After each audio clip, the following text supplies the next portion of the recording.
جو میں نے اس پہ حدیث پڑھی، حضرت عباس رضی اللہ جو ہے وہ اس کے راوی ہیں، ان سے پوچھا گیا کہ جب رسول نے کہا صلی اللہ علیہ وسلم نے کہ زمانے سے علم اٹھا لیا جائے گا، زمانے آخر میں تو علم بہت بڑھ چکا ہوگا، فرمایا علم اٹھانے سے مراد یہ ہے کہ لوگ اپنی بات کو اللہ اور اللہ کی رسول کی بات پہ فوقیت دیں گے. اس کا علماء سے تعلق نہیں ہے، فوقیت سے تعلق ہے اس کا. آخر میں اس بات کو یہاں رکھ رہا ہوں، میں صرف یہ سمجھنا چاہ رہا ہوں حضرت کہ دجال کیا چیز ہے، اس کا ظہور کیوں ہے، کیسے ہے، واقعات ہیں یا کوئی شخصیت ہے؟ بسم اللہ الرحمن الرحیم. بلال بھائی، اصل بات یہ ہے انہوں نے مختصراً جو بات کی ہے نا، اس کو اگر ہم ایک ترتیب سے کریں تو زیادہ بہتر ہے. بالکل. سب سے پہلے جو ہے ظہور مہدی ہے، سب سے پہلے دجال سے بھی پہلے، دجال سے بھی پہلے. یہ بات ذہن میں رکھنی چاہیے کہ ہمیں سلسلے بار، یہ تو ویسے بھی اللہ کا اصول ہے بلال بھائی کہ جب تک اللہ تعالیٰ کسی بیماری کی شفا نازل نہیں کرتا تب تک بیماری نازل نہیں کرتا. یہ تو امام مہدی کا، میں وہاں بیٹھا ہوتا نا ڈاکٹر صاحب تو میں ان کو چپی ڈالتا خدا کی قسم. خوبصورت بات. تو امام مہدی کا ظہور پہلے ہے. امام مہدی کا ظہور مکہ میں ہوگا جیسے انہوں نے بیان کیا. ان کے اوپر جب بیعت ہوگی نا کثرت سے تو پوری دنیا کے عیسائی ان اور یہ حرم میں کھڑے ہو کے بیعت خانہ کعبہ میں، اور ان کی اگر ہسٹری کچھ پڑھی جائے تو ان کا نام محمد ہوگا، والد کا نام عبداللہ ہوگا، والدہ کا نام آمنہ ہوگا، اور وہ حضرت فاطمہ کی اولاد میں سے ہوں گے. کیا مطلب؟ ہاشمی قریشی ہوں گے، مطلبی ہوں گے، اور یہ ان کا اعزاز ہوگا. بعد ان کی روایات ان کے حلیے تک کے بارے میں کہ ان کی شکل نبی کریم صلی اللہ علیہ وسلم سے مشابہت رکھتی ہوگی، زبان میں ہلکی سی لکنت ہوگی جس کی وجہ سے وہ کبھی کبھی غصے میں آ کے اپنی ران پہ ہاتھ بھی مارا کریں گے. یہاں تک کی تفاصیل ملتی ہے. اب بات یہ ہے کہ ان کے ارد گرد جب لوگ بیعت لینے کے لیے، یہاں پہ میں تفسیر چاہ رہا ہوں، میں آپ دونوں سے ایک ایک جملہ چاہوں گا. کیا امام مہدی جو ہیں یہ پیدا ہو کر بڑے ہو کر آئیں گے اور اپنا ظہور کریں گے، ان کا یا ذکر یہ وہ امام مہدی ہوں گے جو حالت غائب میں ہیں اور پھر اپنا ظہور فرمائیں گے؟ دیکھیں، اہل سنت والجماعت کے ہاں یہ عقیدہ مسلم ہے کہ انہوں نے پیدا ہونا ہے، لیکن فقہ جعفریہ کے اندر ان کا غائب ہونا موجود ہے. وہ علامہ صاحب خود تفصیل سے بیان کریں گے. یہ دونوں تصورات ہیں، لیکن امام مہدی کے تصور پہ کوئی دو رائے نہیں ہے. مہدی کے اوپر دو رائے ہے ہی نہیں. وجود کے بارے میں دو رائے، ان کے نزدیک وہ غائب ہیں، انہوں نے ظہور پذیر ہونا، ہمارے نزدیک انہوں نے پیدا ہونا. اب جب ان کے اوپر کثرت سے بیعت ہوگی تو مخالفین عیسائی وغیرہ اپنے لشکروں کو اکٹھا کریں گے، جس کے بارے میں آپ نے متعدد حدیثیں پڑھی ہیں کہ 12 جھنڈے ہوں گے، پھر 70 جھنڈے ہوں گے، ہر جھنڈے کے نیچے 12 ہزار لشکری ہوں گے. امام مہدی کا ان کے ساتھ جب جنگ ہوگی، یہ دجال سے پہلے کا واقعہ ہے. یہ 4 دن کے بارے میں کچھ روایتیں، کچھ 3 دن. پہلے دن ہوگی بڑی تعداد میں کچھ مسلمان ان کو دیکھ کے ان کی کثرت کی وجہ بھاگ جائیں گے، کچھ شہید ہوں گے. پھر دوسرے دن، تیسرے دن، یہاں تک کہ چوتھے دن امام مہدی کی قیادت میں جو لشکر لڑے گا وہ فتح یاب ہو جائے گا، اور امام مہدی ان میں مال غنیمت تقسیم کریں گے، اور اتنا مال وافر ہوگا پوری دنیا کی عیسائیت مسلمانوں سے لڑنے کا سوچے گی نہیں، بلکہ جزیہ دینے پہ آمادہ و تیار ہو جائے گی. حدیث میں آتا ہے کہ جو لشکر امام مہدی کے خلاف سرکوبی کے لیے نکلے گا وہ دھنس جائے گا. یہ سب سے بڑی نشانی ہے. تو پوری دنیا کے لوگ ان کی طرف متوجہ ہو جائیں گے کہ یہی امام مہدی ہیں. نقلی امام مہدیوں میں کوئی کسی کے والد کا نام عبداللہ، ایک امام مہدی ایسا گزرا ہے جس کے والد کا نام عبداللہ اور آمنہ تھا، لیکن اس کا اپنا نام محمد نہیں تھا. اس نے خانہ کعبہ میں بیعت کی، وہ ناکام ہو گیا، ثابت ہو گیا کہ وہ جھوٹ ہے. اگر کوئی شخص جو ہے اس نسبت اور اس خاندان کو نہیں مانتا تو آنے والے مہدی کو بھی نہیں مانے گا. سبحان اللہ، بہت اچھی ایسا ہی ہے، ایسا ہی ہے نا حضرت. یہ توجہ اس طرف توجہ دیجئے کہ امام مہدی تشریف لائے، انہوں نے جا کے جو مقام ابراہیم ہے اور خانہ کعبہ کے درمیان کھڑے ہو کے انہوں نے وہاں پہ لوگوں سے بیعت لی، اور وہ انصاف قائم کریں گے اور جو لوگ ان سے لڑنے آئیں گے وہ دھس جائیں گے. کیا اس کے باوجود بھی لوگ دنیا میں ہوں گے جو ان پہ ایمان نہیں لائیں گے؟ کوئی ایسا بندہ نہیں ہوگا جو ان کے اوپر ایمان نہیں لائے گا. اس کی وجہ ہوگی جب اس لشکر کو شکست دیں گے نا تو ایک افواہ پھیلے گی کہ دجال کا ظہور ہو گیا، لیکن اس وقت دجال اصل میں ظاہر نہیں ہوا ہوگا. صحیح حدیث سے ثابت ہے دجال اس کے امیڈیٹ بعد کچھ دنوں کے بعد ظاہر ہو جائے گا، اور اس کی مدت پھر یہ ہوگی کہ جو احادیث میں ملتا ہے کہ تقریباً 1 سال 2.5 ماہ اس کا بھی فتنہ رہے گا. اور امام مہدی اس کے لیے جنگ کی تیاری کر رہے ہوں گے. دمشق کی جامع مسجد کے اندر صفے سیدھی کر رہے ہوں گے. یہ پے در پہ واقعات، سفید مینار والی جو مسجد کا ذکر ہے، دمشق کی جامع مسجد کے اوپر جب وہ صفے سیدھی کر رہے ہوں گے دجال سے لڑائی کے لیے، یا اب دجال کا اصل ظہور ہو چکا ہوگا. تو جب صفے سیدھی کر رہے ہوں گے، اللہ رب العزت کی سب سے بڑی جو نشانی ہے، آسمان سے حضرت عیسیٰ تشریف لائیں گے، جامع مسجد کے مینار کے اوپر اتریں گے، فرشتوں کے کندھوں پہ ہاتھ رکھا ہوگا، اور جو ڈاکٹر صاحب نے حدیث بیان کی، حضرت عیسیٰ کو دیکھ کے امام مہدی کہیں گے آئیں مصلی امامت پہ کھڑے ہو جائیں.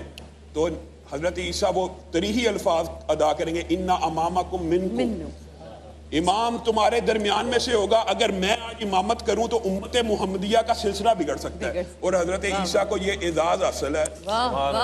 یار اس بات کا نشہ تو لینے دیں خدا کے نام پہ ولی، کیا بات ہے یار، واہ واہ واہ واہ واہ واہ، سبحان اللہ۔ اور حضرت عیسیٰ کا یہ اعزاز ہے کہ حضرت عیسیٰ بیک وقت پیغمبر بھی ہیں، نبی کریم کے صحابی بھی ہیں، اور آخری وقت میں امتی بھی ہیں۔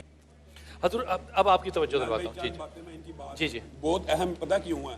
کیونکہ اللہ رب العزت نے قرآن پاک میں یہ کہا ہے کہ یہودی تمہیں ایسے پہچانتے ہیں جیسے اپنے سگے بیٹوں کو۔ صرف حسد کھا گیا نا کہ اسماعیل کی اولاد میں سے نبی پیدا ہو گیا، اگر اسحاق میں سے نبی پیدا ہوتے تو یثرب میں کب سے بیٹھے ہوئے تھے، اسی نبی کا انتظار کر رہے تھے، اور اللہ کہہ رہا ہے ایسے پہچانتے ہیں جیسے اپنے سگے بیٹوں کو۔ اس کا مطلب ہے علم ان کے پاس ہے، علم اتنا زیادہ ہے کہ انہوں نے دجال کو اینٹی کرائسٹ قرار دیا۔ اب یہ بات سنیں، وہ ان کی دشمنی حضرت عیسیٰ سے بھی ختم نہیں ہوئی، انہوں نے ایک آئیکن بنایا ہوا اینٹی کرائسٹ کا، وہ سمجھتے ہیں دجال ہمارا مسیحا ہے، اور نبی کریم کے حدیث کے مطابق اندازہ کریں علم اتنا ہے، نبی کریم نے کہہ دیا علم ہے، لیکن علم ہونے کے باوجود ضد پہ اڑ گئے، اسی لیے وہ ضالین گمراہ ہیں۔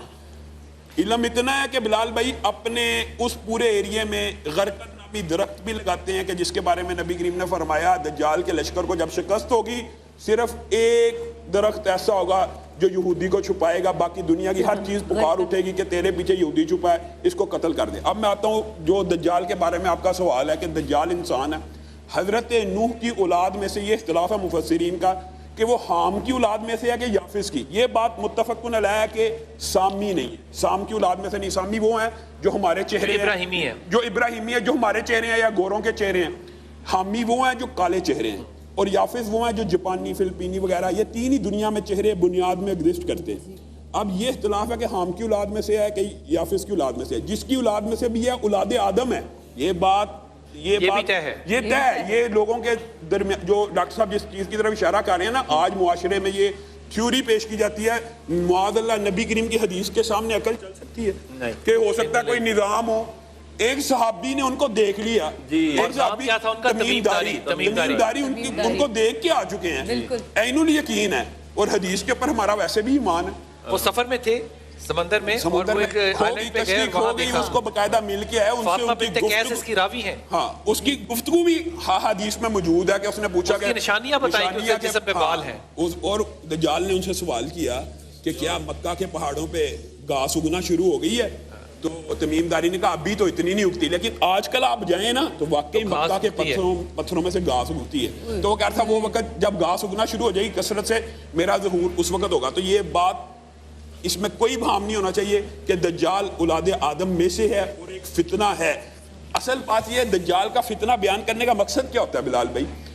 ایک مقصد بھی ہے، صرف تاریخ کے واقعات کو بیان کرنے کی ایک عبرت اور نصیحت بھی ہوتی ہے۔ اس نصیحت میں آتا ہوں، لیکن یہ بات طے ہو گئی کہ وہ آدم کی اولاد میں سے ہے، ایک فرد ہے، پیدا ہو چکا ہے، اور ایک صحابی نے ان کو دیکھا اور پھر ان کو رسول پاک صلی اللہ علیہ وسلم کو آ کے بتایا۔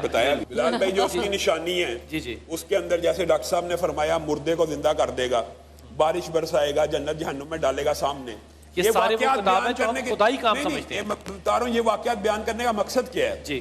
اس کا ایک فلسفہ ہے کہ جو بندہ تمہیں ہوا میں اڑتا ہوا نظر آئے، آگ پہ چلتا ہوا نظر آئے، پانی پہ تیر رہا ہے، وہ ولی اللہ نہیں ہے، وہ دجال ہے۔ حضور ذرا توجہ فرمائیے، اولیاء اللہ ہوتے ہیں، توجہ فرمائیے یار، یہ بات پھر سے کہنا ہے، مکرر کہنا ہے، جو ہوا میں اڑ رہا ہے یا آگ پہ چل رہا ہے یا پانی پہ چل رہا ہے وہ ولی اللہ نہیں ہے، وہ دجال کے ایجنٹوں میں سے اولیاء اللہ کو یہ دجال کی نشانیوں میں سے ہے کہ یہ بارش، واہ واہ واہ۔ میں آپ کو ایک بات بتاتا ہوں، اولیاء اللہ کو نشانی ظاہر کرنے کی ضرورت ہوتی ہے، بالکل ان کو اپنی شہرت کی ضرورت ہوتی ہے، اور ہمارا عقیدہ یہ ہے کہ کرامات بھی اللہ کے ہاتھ میں ہوتی ہیں۔ ولی کی کرامت کسی وقت ظاہر ہو سکتی ہے لیکن ولی اس کے اوپر اختیار نہیں رکھتا کہ میں اب ظاہر کرنے لگا ہوں، جو ظاہر کرتا ہے یا ہوا میں اڑتا ہے تو ظاہر بات ہے، کیا بات ہے۔ آپ مجھے ایک بات بتائیں، جو گلی محلے کے دجالوں کے اوپر ایمان لے آتے ہیں، جو چھوٹے چھوٹے شعبدہ باز ہیں، ان کو آج یہ ضرور سوچنا چاہیے کہ ہم اس فتنے سے کیسے بچیں گے جو تمہارے ماں باپ کو زندہ کر دے گا۔ اصل میں ماں باپ نہیں ہوں گے، شیطان ان کے ماں باپ کی شکلوں میں آئے گا،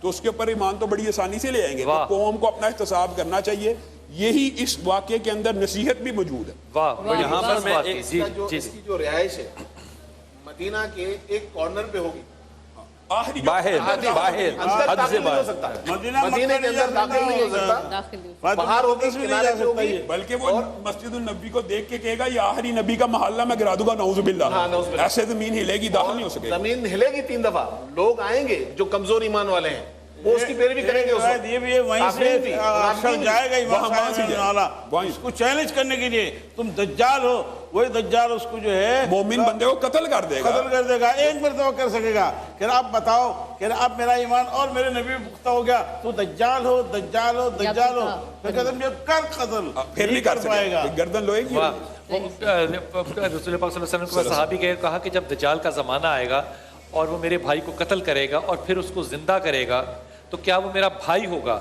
جملہ سنیے حافظ صاحب، کہا اس جیسا، یہ نہیں کہا وہ ہوگا، کہا اس جیسا۔ اب غور کیجئے کہ جب 10 سال 12 سال ہو گئے، وہ ایک ڈولی کی جو پیدائش ہوئی تھی بکری کے تھن سے، اس کے جین کو لے کر ایک اور بکری بنائی گئی تھی، کلوننگ اس وقت یہ باتوں کو سمجھ آیا، وہ جو کلوننگ کا انتظام آیا تھا کہ وہ دجالیت کا جو زمانہ ہے کہ وہ جیسے کو تو پیدا کرے گا، نہیں لیکن ایک بات بتائیں، کلوننگ کے اندر بھی اللہ تعالیٰ نے قرآن میں ایک چیلنج کیا، حَلَ تعالی الانسانی حین من الدہر لم یکن شیئا مذکورا، اللہ کہتا ہے تخلیق یہ ہوتی ہے عدم سے چیز وجود میں آئے۔ جی بالکل، اگر وجود چیز کو اگر ترتیب دیا جائے وہ اصل تخلیق نہیں ہے، وہ تو مرتب کرنا ہوتا ہے۔ کیا یہ بات درست ہے کہنا جو میں نے پڑھا ہے، مجھے ٹھیک فرمائیے گا، کہ حضرت عیسیٰ کا جو واپس آنا ہوگا وہ امام مہدی دعا کریں گے اللہ سے کہ اللہ اب تو عیسیٰ کا ظہور جو ہے وہ فرما دے؟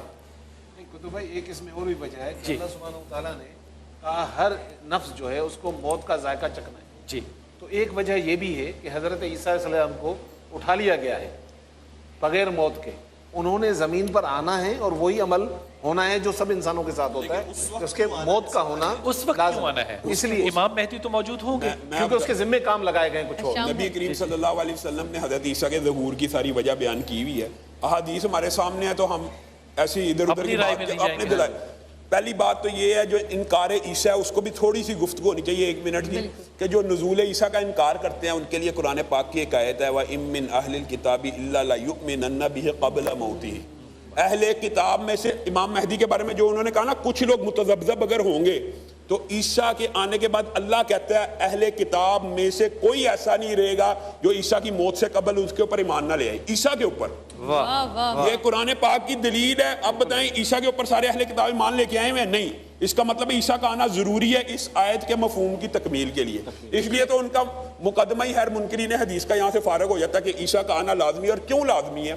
کیونکہ اللہ رب العزت نے مقام لد کے اوپر جہاں پہ آج کل اسرائیل کا ایئرپورٹ ہے وہاں پہ حضرت عیسیٰ کے ہاتھ سے دجال کا قتل لکھا ہوا۔ مقام لد جو ہے یہ کہا گیا 2 پہاڑیوں کے درمیان کا دہانہ، جس پہ کہ آپ کی جو دجال کی فوج ہے اس کو سمندر میں دھکیلا جائے گا، اور یہ بالکل اسی طرح 2 پہاڑوں کے درمیان یہ ایک وادی ہے جس میں لد کا ایئرپورٹ آج بھی اویلیبل ہے، جو کہ اور صحیح روایات کے مطابق حضرت عیسیٰ کا دم عیسیٰ ایسا ہوگا کہ امام مہدی کو زیادہ جنگ کرنے کی ضرورت نہیں پیش آئے گی، کافر صرف ان کی سانس اور ان کی نظر کی تاب سے ہی مرتے چلے جائیں گے اور دجال دوڑتا جائے گا، حضرت عیسیٰ اس کو نیزہ ماریں گے۔ اور صحیح مسلم کی حدیث ہے اگر عیسیٰ نیزہ نہ بھی مارتے ان کے دم سے ہی دجال نے مر جانا تھا، کہا وہ اس طرح پگھلتا جیسے پانی میں نمک، پانی میں نمک پگھل جاتا، نمک کی طرح پگھل جائے گا۔ اور اس کے بعد اللہ رب العزت امام مہدی کی حکومت قائم کرے گا جس کے بارے میں مختلف روایت ہیں، 7، 8 یا 9 برس امام مہدی دنیا سے چلے جائیں گے، حضرت عیسیٰ ان کا جنازہ پڑھائیں گے، اور پھر حضرت عیسیٰ اس دنیا پہ وہ بخاری شریف اور مسلم شریف کی ساری حدیثیں صلیب کو توڑیں گے، خنزیر کو قتل کریں گے، عادل بادشاہ اور حکمران کی طرح دنیا کے اوپر نظام عدل کو قائم کریں گے۔ لیکن اس باب کے اندر ایک چھوٹی سی قیامت کی اور نشانی ہے، اللہ رب العزت حضرت عیسیٰ کو وہی کہے گا۔ اب دیکھیں یہاں پہ انبیاء، یہ ایک بڑا اہم نقطہ ہے، وہی کس کے اوپر ہوتی ہے؟ نبیوں کے اوپر۔ تو یہاں پہ کچھ لوگ اگر یہ کہتے ہیں نا عیسیٰ سے نبوت واپس لے لی جائے گی، یہ بات غلط ہے۔ عیسیٰ نبی ہوں گے تو اللہ اس وقت بھی وہی کرے گا کہ اب میرے کچھ ایسے بندے چھوٹنے والے ہیں جن کے ساتھ کوئی بھی مقابلہ نہیں کر سکے گا۔ اگر یہ سارا انصاف کا اتنا ماحول پیدا ہو جائے گا، پھر ایسا کیوں کہ اتنے چند مسلمان ہوں گے جن کو آپ لے کے کوہ طور کے اوپر، جہاں کہ حضرت موسیٰ علیہ السلام جو بات کرتے تھے، یہ اتنا چھوٹا سا پہاڑ اگر دنیا میں امن ہے تو پھر مسلمان صرف اتنے سے کیوں رہ جائیں گے؟ مسلمانوں کی تعداد کے بارے میں تو یہ نہیں کہ صرف وہی لوگ مسلمان ہوں گے جو کوہ طور پہ ہوں گے، یاجوج ماجوج مسلمانوں کو قتل بھی کریں گے۔ یہ یاجوج ماجوج بتا دیجئے پہلے کون ہے؟ یاجوج ماجوج کا قصہ قرآن پاک میں پورا کا پورا موجود ہے. صدے جس کو اب صدے ذوالقرنین کہتے ہیں, ذوالقرنین بادشاہ کا جو مشہور قصہ ہے کہ ایک دیوار کی اوٹ میں. اب دیکھیں دجال کا انکار کرنے والے دجال کا انکار کیوں کرتے ہیں کہ قرآن میں جی دجال کا لفظ نہیں, اور ان کے پیچھے لاجک یہ ہوتی ہے پوری دنیا میں سیٹلائٹ موجود ہے, دجال نظر نہیں آ رہا. قرآن میں یجوج ماجوج تو ہے, لاکھوں کی تعداد ہے, وہ نظر نہیں آ رہے. ان کے اوپر تو ایمان لے کے آتے ہو. یہ کون ہے؟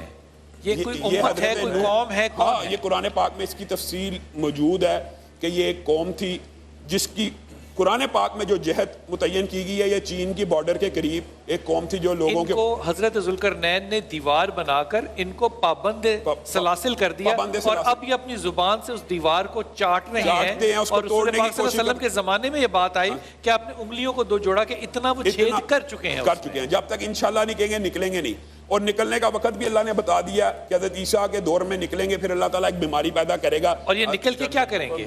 نکل کے یہ پوری دنیا کے اندر فتنہ فساد کریں گے, پوری دنیا کا پانی پی جائیں گے, اناج کھا جائیں گے, اور زمین والوں کو قتل کر کے سوچیں گے اب آسمان والے کی نعوذ باللہ قتل کرنے کی باری ہے. صحیح حدیث میں آتا ہے آسمان کی طرف تیر چھوڑیں گے, اللہ رب العزت ان تیروں کو خون سے رنگین کر دے گا, تو کہیں گے دیکھیں ہم نے اللہ کو بھی نعوذ باللہ قتل کر دیا. اتنی سرکش قوم ہوگی. پھر اللہ تعالیٰ ان کو ایک بیماری پیدا کرے گا جس کے گھروں میں کیڑے ڈالے گا, وہ مر جائیں گے. حضرت عیسیٰ کی دعا سے بارش ہوگی, پرندے آئیں گے. یہ ایک لمبی تفصیل ہے جو ہمارے موضوع سے ریلیٹڈ نہیں ہے, لیکن چونکہ اسی وقت کا واقعہ ہے اس لیے اس کو ذکر کر دینا چاہیے. تو ان کو ختم کرنے کے لیے جب ان کا کیڑا آئے گا اور یہ مر جائیں گے, پھر اللہ تعالیٰ بارش ڈالیں گے تاکہ ان کو بہا کر پہلے پرندے کھائیں گے, پھر بارش آئے گی, زمین دوبارہ سے ہری بھری ہو جائے گی. اور وہ وقت آ جائے گا جو جس کی طرف ڈاکٹر صاحب نے اشارہ کیا کہ ایک بکری پورے خاندان کے لیے کافی ہوگی, ایک بھینس کا دودھ پوری خاندان کھائے گا, کیونکہ حضرت عیسیٰ نے اور امام مہدی کی وجہ سے نظام قائم ہو چکا ہوگا. پھر حضرت عیسیٰ علیہ السلام کی بھی شادی ہوگی, ان کی بھی اولاد ہوگی, ان کی بھی وفات ہوگی, جس کی طرف ڈاکٹر صاحب نے اشارہ کیا ہے.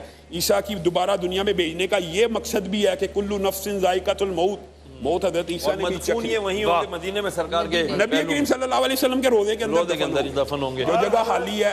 جیسے آپ نے فرمایا نا, حضرت عیسیٰ کی خواہش کی تکمیل بھی ہے, وہ چاہتے تھے محمد مصطفیٰ صلی اللہ علیہ وسلم. یہاں پہ نا چند لوگوں کے ذہن میں ایک اشکال پیدا ہو سکتا ہے کہ لا نبی بعدی, اصل میں کہ نبی کریم کے بعد نبی نہیں, تو عیسیٰ کا نزول چند لوگ یہ سمجھتے ہیں کہ ختم نبوت سے متصادم ہے. یہ ان کی کج فہمی کم عقلی ہے, کیونکہ عیسیٰ نبی کریم سے پہلے نبی, بعد ہی کا حکم ہے, پہلے کا نہیں. حضرت یہ جو بات ہو رہی تھی صلیب کو توڑنے کی, اس پہ مجھے سمجھائیے کہ یہ صلیب کیوں توڑی جائے گی؟ صلیب کیوں توڑی جائے گی؟ توڑی کیوں جائے گی صلیب؟ جی بسم اللہ الرحمن الرحیم. صلیب نشانی کس کی ہے؟ حضرت عیسیٰ کی سولی پہ چڑھنے کی. تو بات دراصل یہ ہے, اللہ تعالیٰ کی وحدانیت کے مقابلے پر جو بھی چیز آئے گی وہ توڑی جانے کے قابل ہے, اس لیے توڑی جاتی ہے.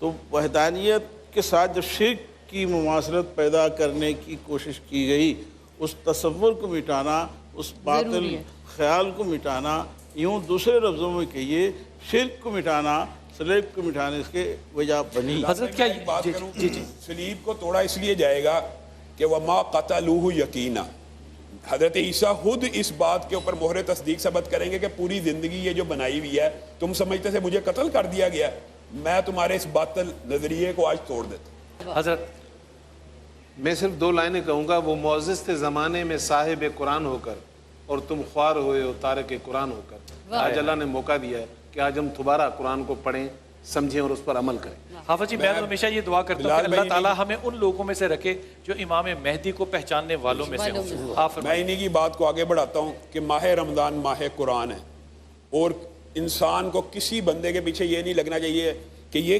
کتاب راہ راست پہ لانے والی ہے, اور اگر کوئی بندہ یہ کہ نہیں یہ کتاب نہیں پڑھنی, اس کتاب کو ترجمے سے نہ پڑھو, 14 علوم چاہیے گمراہ ہو جاؤ گے, وہ بندہ غلط ہے. یہ قرآن سیدھی راہ دکھلانے والی ہے, اور یہی اللہ رب العزت نے آسان کی ہے. اور پیغام رمضان بھی یہ ہے, اس کا ترجمہ کھولا جائے, اس کا ترجمہ پڑھا جائے, اس کے مفہوم کو سمجھا جائے. وَلَقَدْ يَسَّرْنَا الْقُرْآنَ لِلذِّكْرِ فَهَلْ مِن مُدَّكِرٍ. یہ اللہ تعالیٰ نے قرآن آسان بنایا ہے. اور ایک بات صرف کہوں گا کہ عقل کو کبھی بھی, عقل کو وہی سے فوق نہیں سمجھنا چاہیے, وہی سے بالا تر نہیں سمجھنا چاہیے. عقل ہمیشہ اگر وہی کے مقابلے میں دجال سمجھ نہیں آ رہا, نظریں جھک جانی چاہیے. اگر عیسیٰ کا نزول عقل میں نہیں آ رہا, نظریں جھک جانی چاہیے, کیونکہ وہی حجت ہوتی ہے اور عقل وہی کے تابع ہوتی ہے.